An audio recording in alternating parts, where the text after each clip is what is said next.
At my termination hearing, the part that broke me wasn't when they said effective immediately. It was when my coworker quietly stood up, plugged in a USB, and asked, "Before you sign anything, can we play this?" HR tried to stop her. Carter, my manager, actually laughed and said, "That's not necessary." They played it anyway. By the time the video finished, no one in that room was looking at me like the problem anymore. But that's the ending. If you saw just that moment, you'd probably think I did something huge to deserve a whole hearing. Stole something, screamed at someone, set a server on fire. I didn't. I did what I've done for most of my adult life. I tried to do my job and keep my head down around people who figured out it was easier to blame me than fix themselves.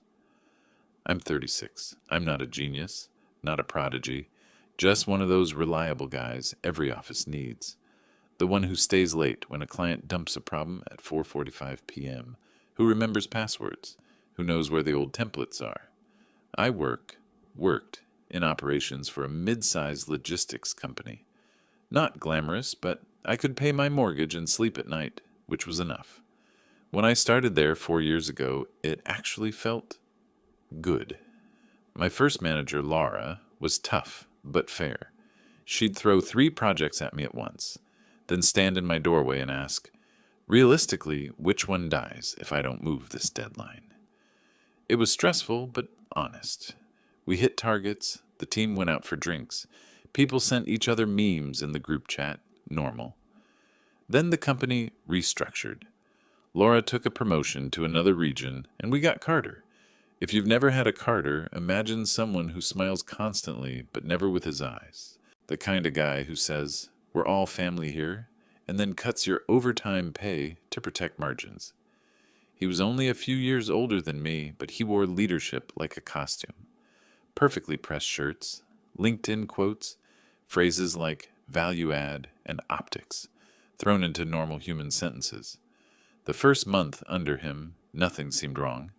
He scheduled 1.1s, asked about my career goals, told me he'd heard great things about me from Laura. I left those meetings feeling like maybe this wouldn't be so bad. The first crack was small. We were prepping a major client rollout, lots of moving parts, tight deadlines. I caught a mistake in one of the spreadsheets, a shipping window that was impossible to meet with the current staffing. I flagged it in email, copied Carter and the account manager, suggested 2 options: adjust the window or add temp staff. Carter replied, "Let's not overcomplicate this. We'll make it work." 2 weeks later, the schedule blew up exactly how I said it would. Trucks late, overtime through the roof, client furious. In the post-mortem call, the account manager said, "We did raise concerns about the window," and Carter, without blinking, said, "Grant never mentioned any issues. I only heard about the problems after the fact." There was this tiny pause on the call. I actually scrolled through my email while he was talking, just to make sure I hadn't imagined things. The message was right there, clear as day. I didn't say anything. It was my first real incident with him, and I told myself it was a misunderstanding. After the call, I walked into his office with my laptop and pulled up the email. "Hey, I did flag the window here," I said, keeping my voice calm. He glanced at the screen, then at me. "Right, but you didn't push," he said. "You mentioned it once. If it really mattered, I would have expected you to be louder." I remember standing there, holding the laptop, thinking, louder? How? Fire a flare gun in the hallway? But he'd already turned back to his monitor. The conversation was over in his head. That's how it started. Little rewrites of reality. Over the next 6 months, more misunderstandings piled up. A missed update on a client file that I had sent on time. Suddenly I had forgotten to include him. A system glitch that caused duplicate orders somehow became Grant didn't follow protocol. Every time I tried to correct the record, he'd tilt his head and say things like, "Let's not get defensive," or, "I'm talking about perception, not facts." Meanwhile, in team meetings, I turned into his favorite punchline. If I asked a question, he'd smirk and say, "Grant loves his hypotheticals." If I suggested a process change, he'd joke, Careful, he's trying to add more steps again. People would laugh because what else do you do when your boss sets the tone? The part that really got to me wasn't the jokes. It was watching the way eyes started to slide over me. When I spoke, people listened a little less. When something went wrong, you could feel the room subtly shift in my direction, like everyone had silently agreed, well, it's probably him. There was one person who didn't join in, Maya. She sat 2 rows over, quiet, always with headphones around her neck. She handled reporting and analytics, the kind of work no one appreciates until a number is wrong. She didn't defend me, didn't make speeches, but she also didn't laugh when Carter took his shots. Sometimes I'd catch her watching him with this flat, unreadable expression. Don't worry about it, my friend Jake from IT told me over lunch one day. He picks a squeaky toy in every job. Just write it out. I'm not squeaking, I said. Exactly, Jake replied, stabbing a fry. That's the problem. By the time annual reviews rolled around, my stomach turned every time an email from HR popped up. I'd been busting my ass all year, staying late, picking up abandoned tasks, babysitting a new hire who treated deadlines like suggestions. On paper, my numbers were solid. Carter called me into a conference room. No windows, just a round table and a folder with my name on it. He gave me his practice smile. So, he began, overall, you've had a mixed year. I actually laughed. Mixed? We hit every target on my side. He flipped through the papers like he was refreshing his memory. Targets, sure, but there have been concerns. From who?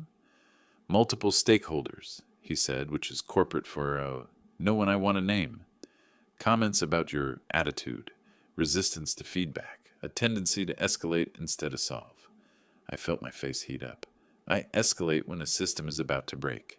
That's literally my job. See, he said softly, like he'd caught me in something. That defensiveness right there. We're on the same team, Grant. I walked out of that room with a rating that was just low enough to cut my bonus in half and just vague enough to make it feel like arguing would prove his point.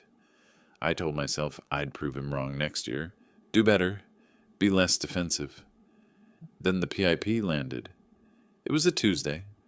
HR invited me to a quick check-in meeting. The invite description said nothing useful, which is never a good sign. I walked into the room and saw Carter already there, along with Amy from HR and a printed document on the table. Have a seat, Grant, Amy said, folding her hands. Her voice had that clean, neutral tone HR people use when they're about to do something awful per policy. Carter smiled like we were about to talk about a fun new project. Amy slid the document toward me. We've put you on a performance improvement plan, she said. It's a standard tool to help you succeed in your role. There it was, bulleted issues, missed expectations, and a list of goals that would have been aggressive for a full team, let alone one person. Double output on 2 accounts. 0 escalations outside of Carter. Mandatory weekly check-ins, perfect attendance, and a 30-day window to show meaningful improvement. I'm already managing more work than anyone on this list, I said slowly. And some of these issues just didn't happen. We're not here to debate the past, Amy replied smoothly. We're here to support your future. Carter nodded solemnly as if he hated to see me like this. We believe in you, he added. That was the moment something in my chest went very, very still. Not angry, not panicked, just still. Because looking at that paper, listening to the rehearsed lines, I realized this wasn't a warning. It was a runway, and at the end of it, they were already picturing me gone. Boxes packed, badge turned in. I signed the last page because I knew what refusing would look like. Then I went back to my desk, opened a fresh notebook, and wrote 1 sentence at the top of the first page. From now on, everything counts. I went into the PIP telling myself I could outrun it. Work harder. Be perfect. Make every deadline early, every update documented, every task visible. It's embarrassing how long I believed that if I just did everything right, the people trying to bury me would run out of shovels. But that was just the beginning. On day 3 of the plan, Carter rescheduled our weekly check-in for the 4th time. First, it was client emergency, then unexpected leadership call, then running behind, then simply no reply at all. At the next meeting with HR, he claimed I'd been avoiding guidance and not showing initiative in communication. I pulled out my phone and placed it on the table. "Here are all the messages asking for those check-ins," I said. Amy skimmed them, cleared her throat, and said gently, "Let's focus on solutions, not blame." That line became her mantra whenever facts contradicted Carter's story. Solutions, not blame. Support, not conflict. Coaching, not accusations. They were building a cardboard courtroom around me, and every time I tried to poke a hole in it, they pretended they didn't see the daylight. The workload doubled, then tripled. I was assigned stretch goals that had nothing to do with my job. Rewriting a process doc that 3 teams used, creating a dashboard I didn't have access rights for, fixing a client integration someone else had broken. Every time I finished something, Carter moved the finish line by adding new requirements. One afternoon, I stayed almost 4 hours late to clean up a backlog he'd ignored for weeks. At 10 p.m., exhausted, I sent him the updated report, documented every change, backed up the data. The next morning, he walked into my cubicle holding the printout like evidence. "Why didn't you run this by me first?" "You told me to handle it," I said. I meant handle it collaboratively." "You left yesterday at 4:30. "That's not relevant," he replied, smiling that tiny managerial smile that meant he'd already rewritten the memory in his head. My badge felt heavier on my hip that day. The worst part wasn't the extra work or the lies. It was how people shifted around me. The jokes stopped. The eye contact faded. Conversations hushed when I walked by. No one wanted to stand near someone Carter had marked. Not out of cruelty. Out of survival. Except Maya. She didn't act like a savior or speak in motivational quotes. She just watched patterns the way analysts do. When she asked questions, they were scalpel sharp and perfectly neutral. "Did Carter tell you not to CC him on risk updates?" she asked once. "Yes." "And then he marked you down for not looping him in?" "Yeah." She nodded like she was logging it in her head. Another time she stopped by my desk and said quietly, "Did you save the time-stamped version of that spreadsheet? The one before he edited it?" I stared at her. "Wait, you saw him?" She didn't answer. She just said, "Backups matter," and walked away.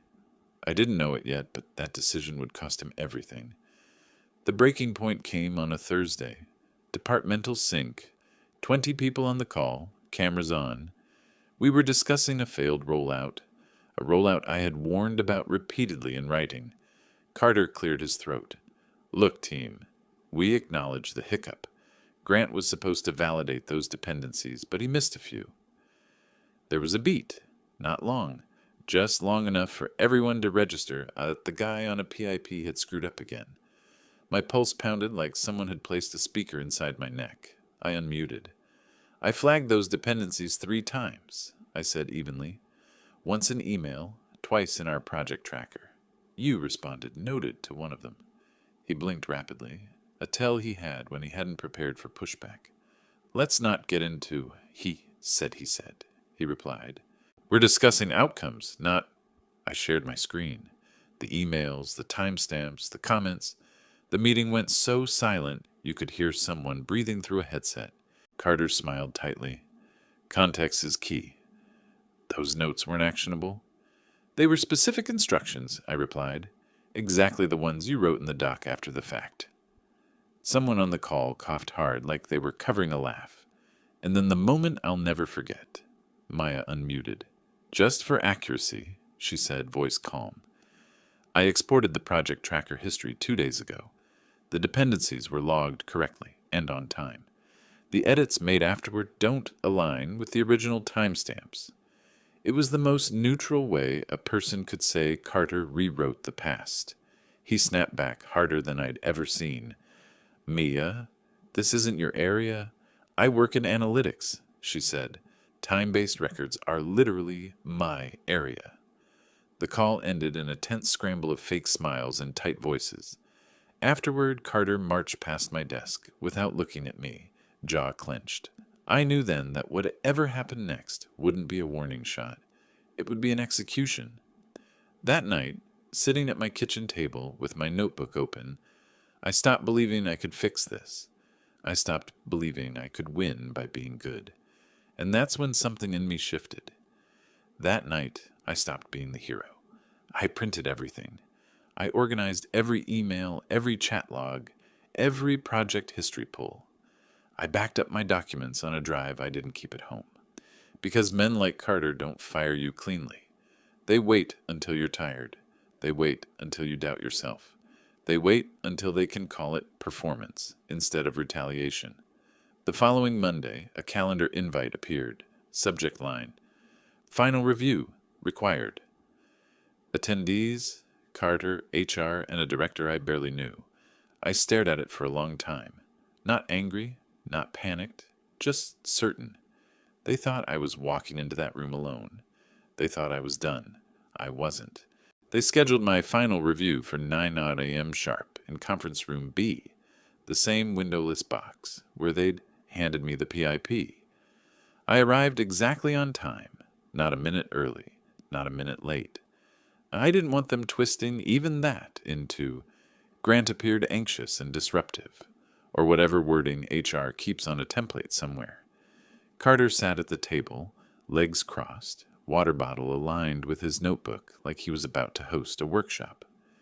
Amy from HR was beside him, tapping her pen against a printed packet. My termination file, no doubt. A third man, the director, nodded at me with the blank politeness of someone who had already decided he wouldn't be remembering my name after today. Grant, Amy said, smiling the way someone smiles when they're about to deliver bad news but want you to admire their professionalism. Thanks for joining. I sat. I didn't realize it was optional. No one laughed. Amy folded her hands. I'm going to walk us through the findings of your PIP period, and then we'll review next steps. Carter leaned back, all faux exhaustion. Just want to say up front, we really did try our best here. My jaw tightened, but my face stayed still. Months of practice. Amy opened the folder as if unveiling a product. Over the 30-day period, we documented continued performance issues, missed deliverables, communication breakdowns, difficulty collaborating, and escalations that were not aligned with leadership guidelines. I kept my hands flat on the table. Specifically, she cleared her throat. We're not here to relitigate individual moments. Then what are we here for? I asked. Closure, she said gently. The company has decided to terminate your employment, effective immediately. There it was, neat, sterile, scripted. Carter exhaled like the martyr of the century. I'm sorry it came to this, Grant. I truly am. I opened my mouth to speak, not to beg, not to argue, just to ask for the documentation they claimed existed. But the door clicked open before I could say a word. Maya stepped inside, not rushed, not apologetic, just calm. She carried a laptop under one arm and a small USB drive between her fingers. Amy frowned. Maya, this is a closed meeting. I know, she said softly, but you're missing context. Carter straightened. This is highly inappropriate. Maya didn't look at him. Grant, she said, meeting my eyes. May I? I nodded once. She plugged the USB into the conference screen. The director started to say something, but Maya spoke over him with a tone I had never heard from her. Not loud, not angry, but final. This is relevant to the decision being made today. The TV blinked, then filled with video. A grainy office recording, Carter's voice. I don't care if the numbers don't support it. I just need something on Grant. One mistake. One delay. Build the case. Amy's pen froze mid-tap. The clip switched. A screen capture of a chat window. Carter instructing another supervisor. Just log it as his oversight. No need to bring up the changes I made. Another cut. Audio from a 1-1. He sends too many warnings. Makes me look bad to leadership. Don't let him put that stuff in writing. Just tell him you'll handle it. My breath caught, not because I was shocked, but because hearing someone else finally confirmed the reality I'd been living in felt like a hand gripping the back of my neck and pulling me above water. Carter shot out of his chair. Turn that off. Maya, you are violating privacy laws. Company policy. Policy? She replied, still calm. Here's another one. The video cut again. Carter in the break room, laughing with two team leads. I could fire Grant tomorrow, and he'd write me a thank you note. Guys like him don't fight back. He froze when he heard his own voice echo through the room.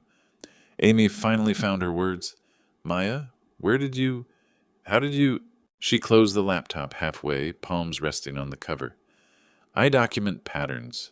When I noticed inconsistencies in project histories, edits after deadlines, and instructions contradicting written policy, I began collecting evidence. And because Carter repeatedly said decisions involving Grant should not be documented, I decided to document everything. Silence. Not awkward. Surgical. Amy looked at the director, face pale. We need to pause this meeting. We are not pausing anything, Carter snapped, pointing at me. This is retaliation. He put her up to this. Maya looked at him the way a scientist looks at a petri dish. Nobody put me up to anything. The director raised both hands, voice unsteady. Let's take 5 minutes to regroup. The recording isn't finished, Maya said. Carter's face went white. Maya. The next clip appeared. Him, in the stairwell, talking to another manager. I don't want to fire him now. HR wants more paper. Give it a week. I need something he can't defend. My heart beat once. Hard. That was it. The whole strategy out loud in HD. Amy stood quickly. Maya, please power down the device. We need to consult. Maya unplugged the USB slowly, not breaking eye contact with Amy. He deserves a fair hearing. This is the truth.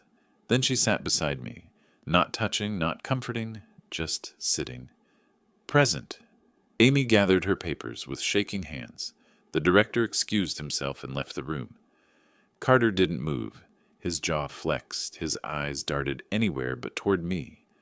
For the first time in months, he looked small. And then silence. The kind that means something's gone very, very wrong.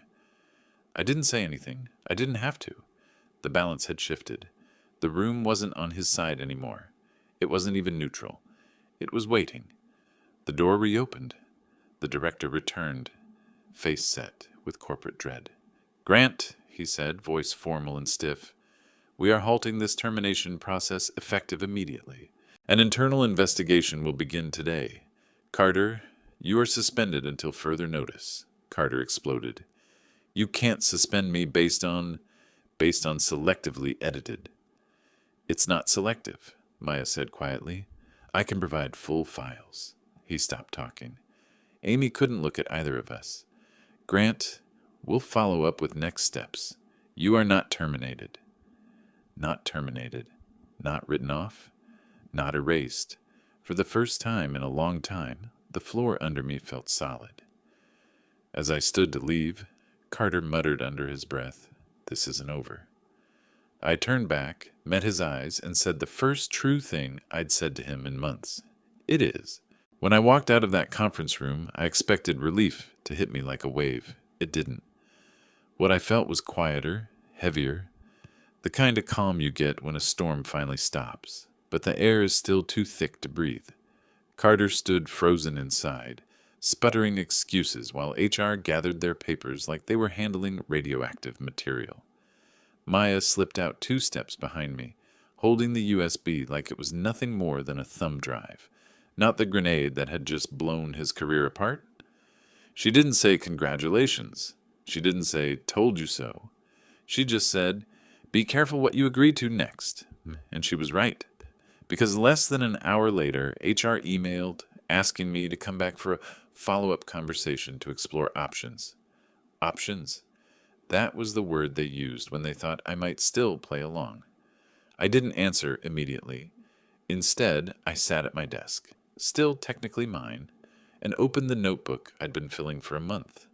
Dates, times, edits, requests, all the ways they'd looked me in the eye and pretended the ground under me wasn't being sawed through. I stared at those pages for a long time and realized something simple. If I stayed, I'd always be the guy who had to bring evidence just to be believed. That afternoon, HR called again. I let it go to voicemail. Then Amy sent a calendar invite labeled Reinstatement Discussion. And only after I ignored that too did she send the real message. Grant, we'd like to offer you a path to remain with the company. We value your contributions and want to ensure your experience here is positive, moving forward. Positive. The word almost made me laugh. Before I replied, I called an employment attorney, not to declare war, but to understand the terrain. I told him the whole story, and he didn't interrupt once. When I finished, he said, Grant, they didn't try to fire you. They tried to erase you. And now they'll try to keep you, not because they want you, but because they want to protect themselves. It was the cleanest summary I'd heard yet. We talked through my options. Not revenge, just clarity. He told me what documentation mattered, what outcomes were realistic, what not to sign without reading twice. Then he said something that hit harder than any video Maya had shown that day. You have leverage now. Use it for closure, not for comfort. The next morning, I went to HR's office. Amy looked like she'd aged 5 years overnight. She offered me coffee, which I declined.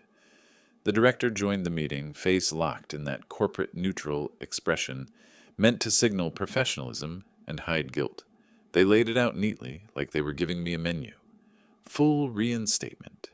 Removal of all negative reviews from my file. A fresh start with a different manager. A commitment to rebuilding trust.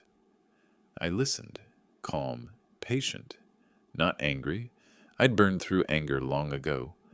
When they finished, I said, I need everything you just said in writing, and I need confirmation in writing that the investigation findings will remove any association of fault from my record.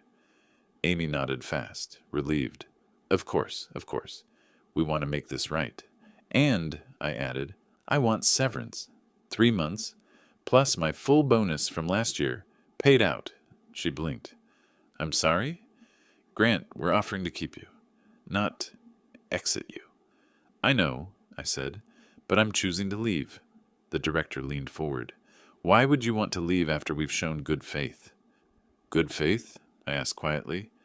You sat across from me yesterday, ready to fire me for things you never verified, for things you knew didn't add up. You believed a narrative because it was easier than asking questions. I'm not interested in being part of a system that only tells the truth when someone else presses play. No theatrics, no bitterness, just the truth. They didn't have a response to that. They only had paperwork. We spent the next hour drafting agreements. They tried to soften language. I pushed it back to neutral. They tried to keep parts vague. I asked for specifics, not to punish them, to protect myself. In the end, I walked out with what mattered. A clean, professional record. A written acknowledgement that the termination was unjustified. 3 months, severance. My bonus. My dignity back, and that was enough. It was more than enough. That evening, Maya found me in the parking lot as I carried a single cardboard box to my car. You okay? She asked. Yeah, I said, for the first time in a long time. She nodded like she'd already guessed my answer. Good. Because what he did, it wasn't on you. It never was.